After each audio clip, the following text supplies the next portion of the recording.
So, the Focusrite Scarlett is a really popular audio interface, and with all the improvements they've packed into this new one, Focusrite is really aiming to top the budget interfaces list again.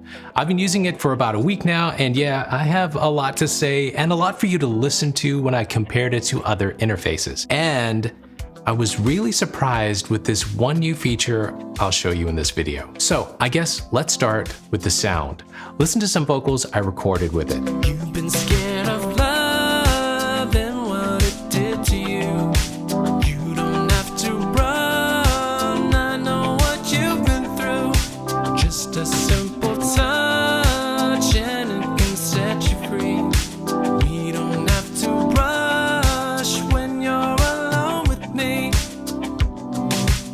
Now, this is just the standard sound you can get out of the new Scarlett. There are two other recording modes that give you different recording flavors. I'll let you hear those in a sec. This is not a sponsored video, but if you use any of my affiliate links to buy the Scarlett or anything else using those links, it does support my channel. Thanks. Okay, so the Scarlett comes in three models: the Solo, 2i2, and the 4i4. The main difference is the number of inputs and outputs. There are also some differences in dynamic range and gain range between the three models. So I think the middle of the range, the 2i2, is where most people will get the most useful features for home recording. Spending a bit more money over the Solo will give you better preamps and probably a bit more future-proofing as your needs expand in your studio. Oh, by the way, the 2i2 and 4i4 have dedicated optional power if you need it, like when you use a mobile device that can't power it over USB.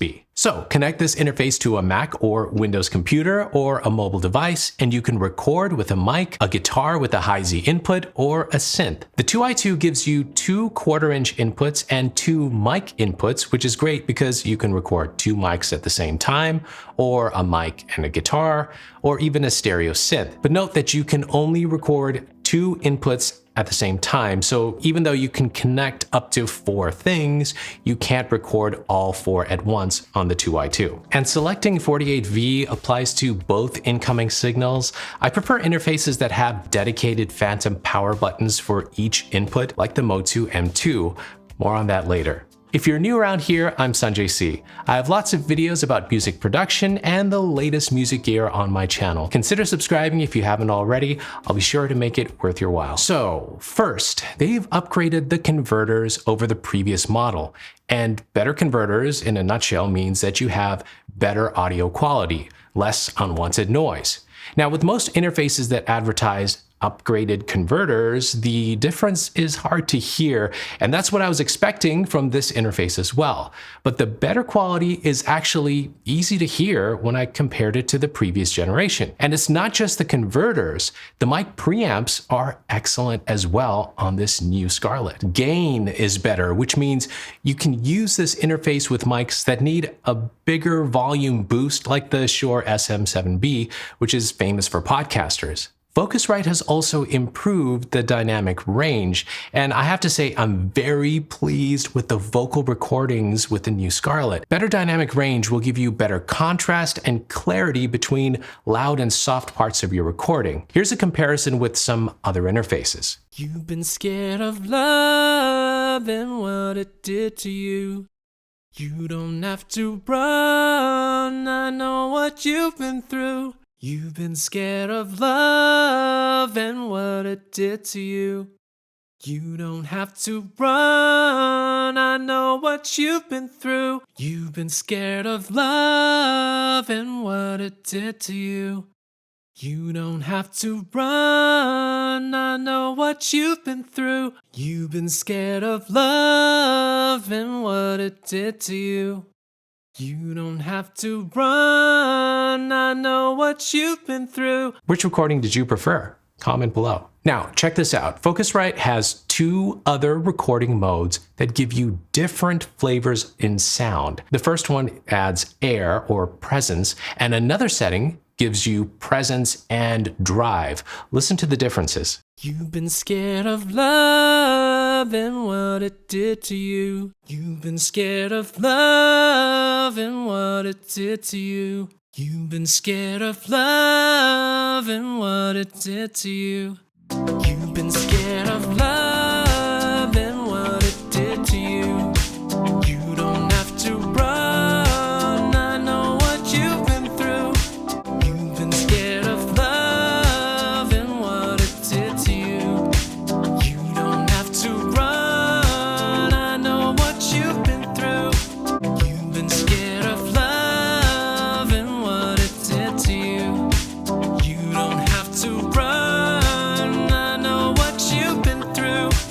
These two additional modes add air, or a boost in high frequencies, and some harmonic drive to the sound, and it's quite noticeable and very pleasing. If there's one thing that surprised me the most about this interface, it's the quality of the recordings.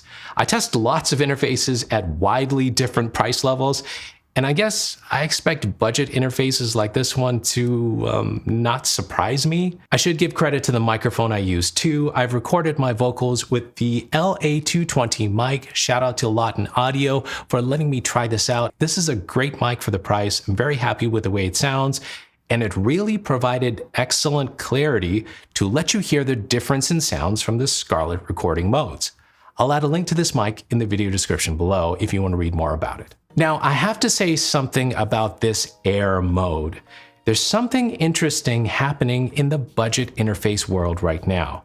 We're seeing the sound of classic hardware being put right into these small interfaces. Universal Audio added a vintage button that makes the preamp sound like a Universal Audio 610 preamp. SSL added a 4K button to get that classic SSL sound through its budget interface. Neve did the same with their interface.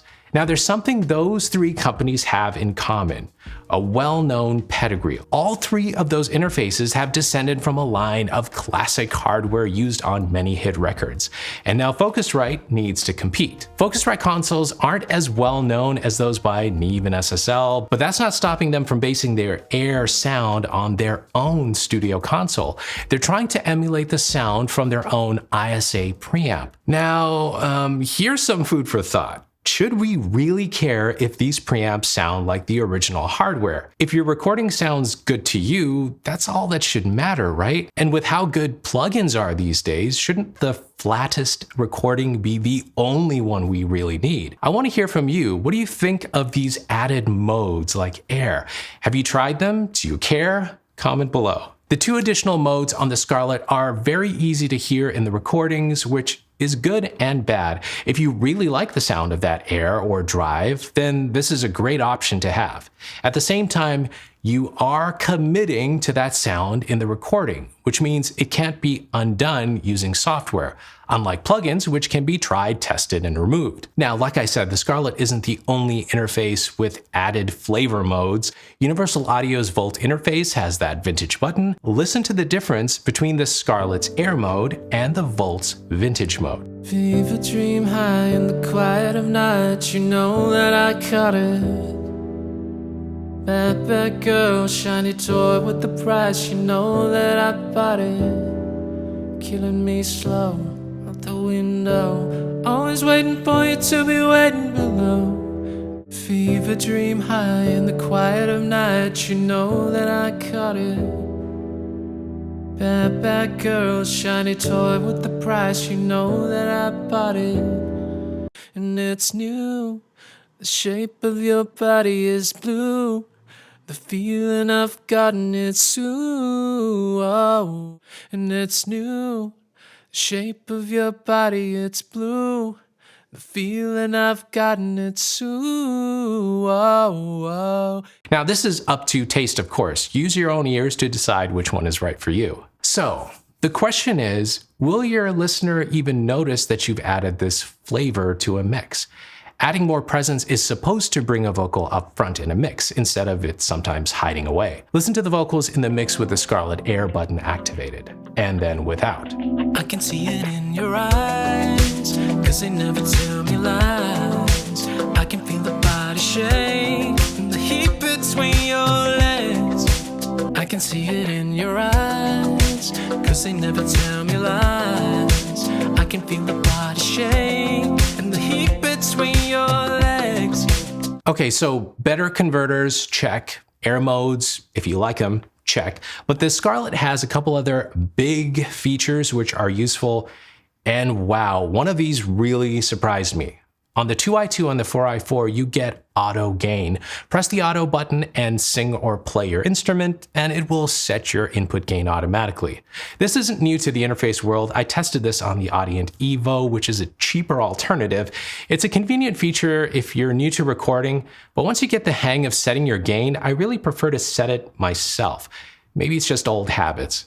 Now, what I haven't seen on other interfaces like the Scarlett is the new Safe button, which automatically adjusts the gain if you're about to clip, or if you're getting too loud that the sound is about to distort. This is available only on the 2i2 and 4i4. Now here's the thing, I was expecting that this safe mode feature may actually get in the way of a nice dynamic recording, but it didn't. It performed well. Now, I usually take the time to set my own gain right, so I don't know if I'd use this safe mode much.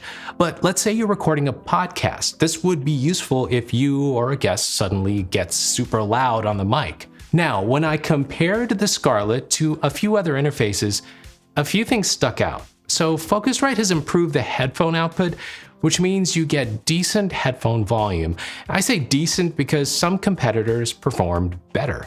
I tested some of my favorite headphones, the Biodynamic DT770 250 ohm headphones, and the MiniFuse and Volt interfaces had higher volumes.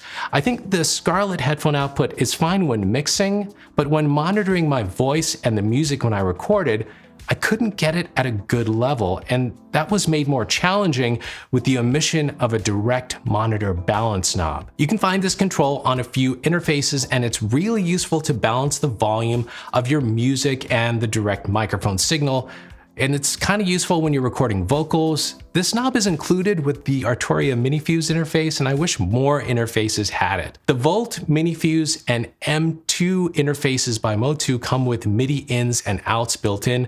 That's useful if you have some keyboards that aren't USB compatible.